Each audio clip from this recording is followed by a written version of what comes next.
Make a list of what helps you do better. What helps you do better? So, this is something I have been doing for years, and it really just helps with focus. So, it's almost like a band aid that you put on yourself for your emotions when you're not feeling your best self, or if something has thrown you off your game a little bit. It's just something to put in your back pocket. So, the next time something throws you off your game emotionally, you have something to draw on to help you feel better. So it's triage. It's what we're doing right away to get ourselves back on track to a place that feels better, to a place that feels good, to a place that feels like, okay, like, yeah, that thing happened, but I don't have to let attention to it slow me down. I don't have to spend a lot of time dissecting it. I certainly don't have to identify with the negative emotions around it if I don't want to. I just don't have to identify to them or with them. But in the beginning, it's helpful to have kind of a couple of tools in the toolkit to go to when this does happen. So for me, and you can learn, what makes you feel better, what makes you feel worse. If I have let the momentum go far enough that I have a day where I'm just very neutral and I'm not feeling my best self and I'm not feeling the most appreciative or the most gratitude, in order to reset and refresh for the following day, there are some things that I know to do and not to do. A big one for me is to meditate as early in the day as I can. We meditate to meditate. This is what helps us be more neutral. This is what helps ease the mind from looking for solutions, but staying dogmatically in negative emotion, negative thoughts. So, this is an easy one. As soon as we wake up, I like to start with basking statements, very general, good feeling statements like the sun came up today. Thank you. I'm breathing. I'm awake. Thank you. My heart beat all day and all night. Thank you. My lungs supported me throughout the night without me having to do anything. Abraham talks about that in those terms a lot. I didn't have anything to do with my lungs breathing all day and all night. They do that on their own because they're amazing. Our bodies are amazing that way. So after a few good feeling statements, then it's right away to meditation or to yoga. So sometimes, and the yoga asanas, so the poses in yoga, were designed for the yogis to meditate better, for them to sit in lotus position for longer. That's what yoga asanas were originally for.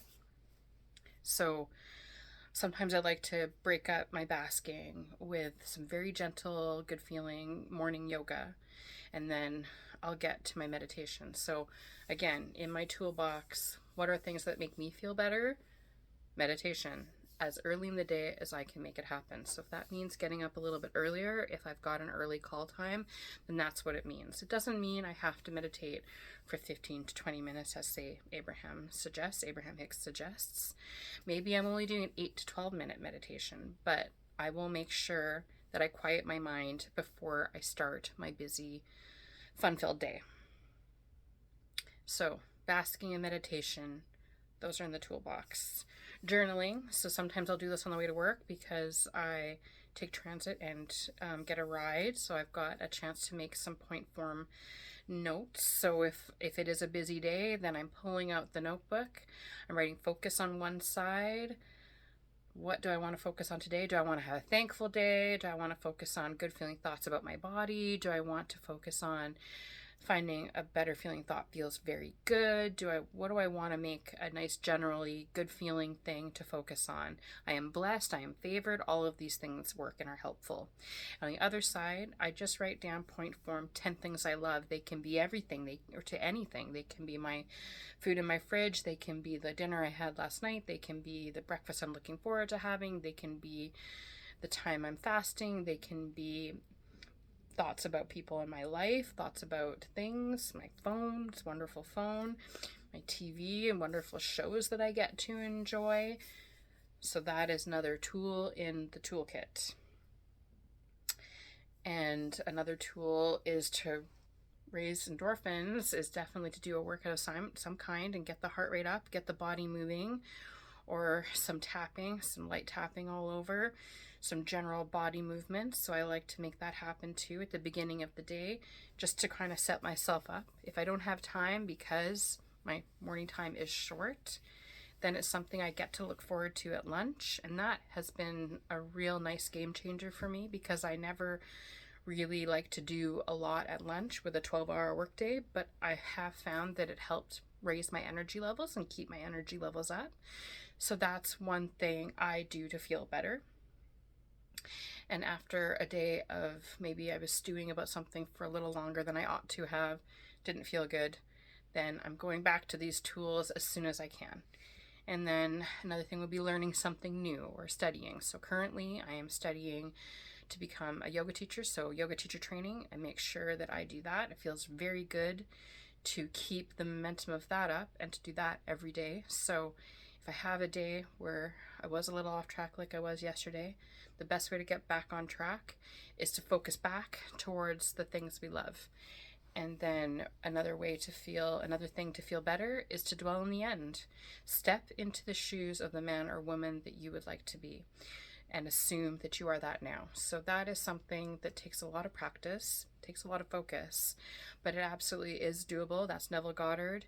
And once I heard that last summer, it changed everything for me, just because of the notion of we don't have to wish for it on some, airy-fairy kind of level, woo-woo level. We can know that it is already ours and feel it as if it is ours, in the fact that we just assume it. We literally assume it, law of assumption style. So, how to feel better after you haven't been feeling very good. So, how to feel better after a moment of not feeling so good. So the tools in the toolbox, we've got meditation, we've got basking, we've got journal exercises, journal prompts. Of course, you can go to the internet and find any of the ones you like. I like to start sometimes with general good feeling statements, but the exercise I shared is also one as well. Focus on one side of the page, things I love on the other side of the page, and get those endorphins up. We create our own endorphins. We are a chemical factory. Isn't that cool? So general appreciation and basking in the morning, and then sitting down with those journal entries. And then what are we doing next? We're moving our body. So some yoga asana before we meditate, a little workout to create those endorphins to feel good. And then before we know it, we're well on our way to having a better feeling day.